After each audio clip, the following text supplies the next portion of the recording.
ذلك الكتاب لا ريب فيه هدى للمتقين. Assalamualaikum warahmatullahi wabarakatuh.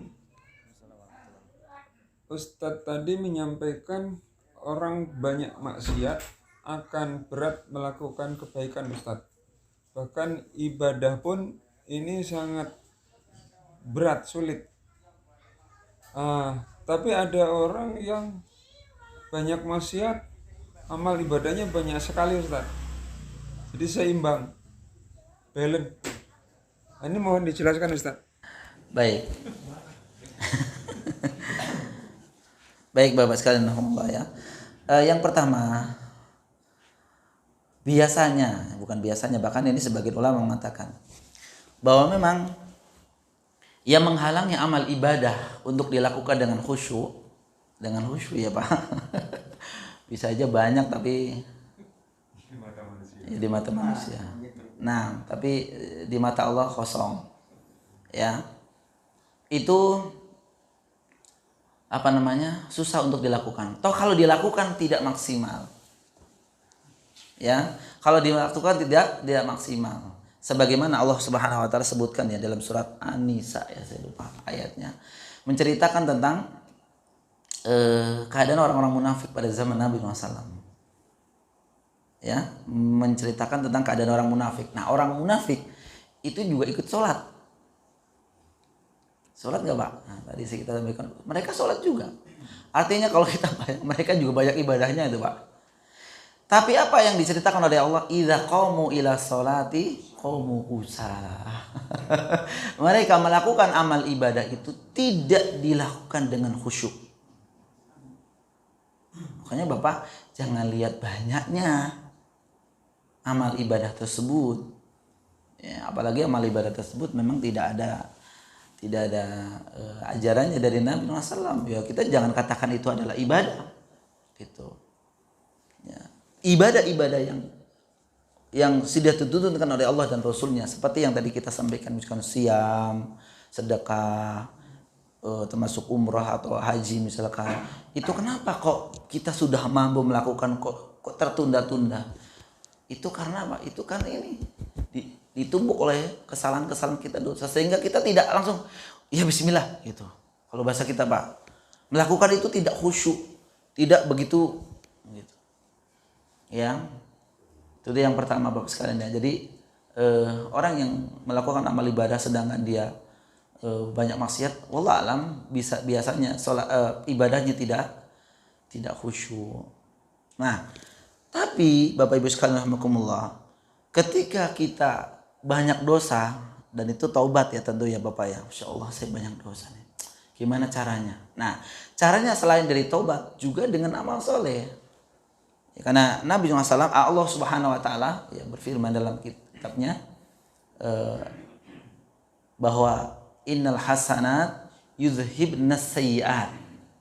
Bahwa kebaikan itu bisa menghilangkan keburukan. Ini ayat Al-Quran. Ya bisa dibalik otomatis. Artinya mafhum mukhalafahnya adalah ketika seseorang itu memang banyak kesalahan, banyak dosa, dan kemudian dia bertobat ya Pak ya, maka dengan cara banyaklah beribadah.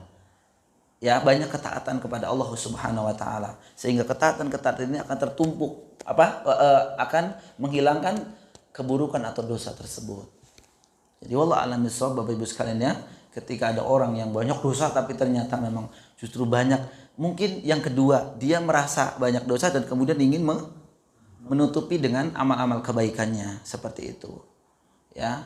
Tapi kalau memang yang pertama mereka ya dosanya Masya Allah ya. Tapi wallah alam bisawab. Allahu a'lam. Allah yang lebih mengetahui tentu ya tentang hal ini. Kita juga tidak bisa memvonis Bapak itu sebenarnya nggak bisa. Itu bukan hak kita, itu hak Allah Subhanahu wa taala. Seperti itu ya. Kita melihat zahirnya ya. Dia juga maaf ya, misalkan korupsi tapi kok sedekahnya gitu. Sekarang saya mau tanya, sedekah pakai korupsi berpahala enggak? Enggak gitu. Kemudian dia mau bolak-balik pergi haji. Uang yang buat haji uang dari mana? Tapi Bapak jangan nyari-nyari. Jangan, enggak usah itu pakai pokoknya. Enggak. Artinya kita menceritakan begini. Diterima nggak kalau seperti ini? Begitu ya Pak ya. Saya tidak nuduh seorang ya, tidak ya Pak ya. Artinya Bapak juga jangan dari mana umroh bolak-balik dari mana? Lah urusan Bapak apa? Nggak usah gitu. Artinya gini, ini urusan dia sama Allah maksud saya gitu ya Pak ya. Sama Allah Subhanahu wa taala ketika melihat seseorang ini. Ya karena memang masing-masing akan diberikan ujian. Yang punya harta banyak ujiannya ya harta. Yang punya kedudukan akan kedudukan. Seperti itu. Dan seterusnya. Jadi Allah alam bisawab Bapak ya. Jadi kalau ada orang yang banyak dosa dan kemudian barangkali sudah taubat ya Pak ya. Kita juga tidak mengetahui ya. Sudah taubat, Bapak nggak tahu dan kemudian dia tahu-tahu pergi ke masjid. Ya Bapak jangan bilang dosanya iya tapi ini. Nah, ini kita yang sudah menghakimi namanya ya. Tidak boleh ya. Kita memang husnudzon sama seseorang ketika memang ada orang yang ya udah menjelang-jelang Ramadan kan biasanya pada datang ke masjid ya Pak. Ya kita doakan mudah-mudahan istiqomah gitu Pak ya. Gitu. Jangan dibilang tumben.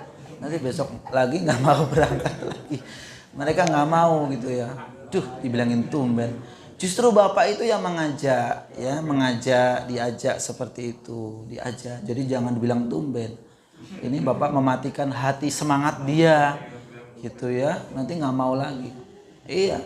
Jadi memang menegur itu kadang-kadang dia. Dulu ya saya pernah ada kenalan itu ya. Itu pas sholat sedikit nih Pak ya. Pas sholat itu ketika sujud tahiyat akhir itu jempolnya nih Pak ya. Jempolnya ini nggak bisa begini. Ya, tapi dia lurus ke bawah ke belakang gini. Ya katanya sih lagi sakit. Dibilang gak sah sholatnya katanya.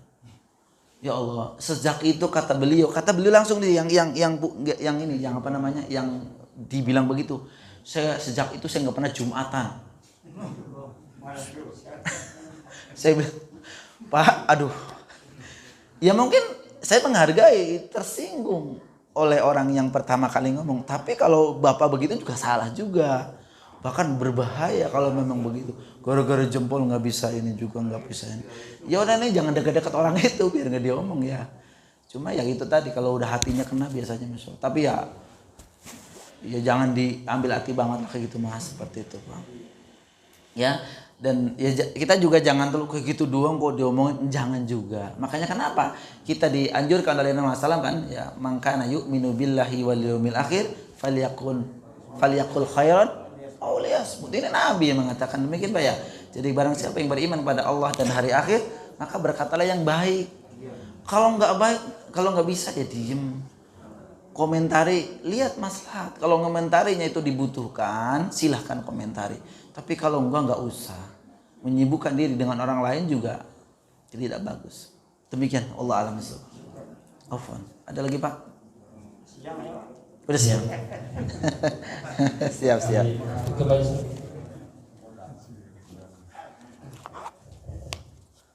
Baik, situ Pak. Baik, sampai di sini ya Bapak sekalian alhamdulillah. Mudah-mudahan pertemuan di pagi hari ini pertemuan diberkahi oleh Allah dan kita berdoa mudah-mudahan kita disampaikan ke dalam bulan suci Ramadan dan dimudahkan untuk melakukan amal ibadah di bulan suci Ramadan dan diterima Allah Subhanahu wa taala. Kita akhiri dengan doa untuk majelis. Subhanakallahumma bihamdika asyhadu an la ilaha illa anta astaghfiruka wa atubu ilaik. Saya akhiri assalamualaikum warahmatullahi wabarakatuh.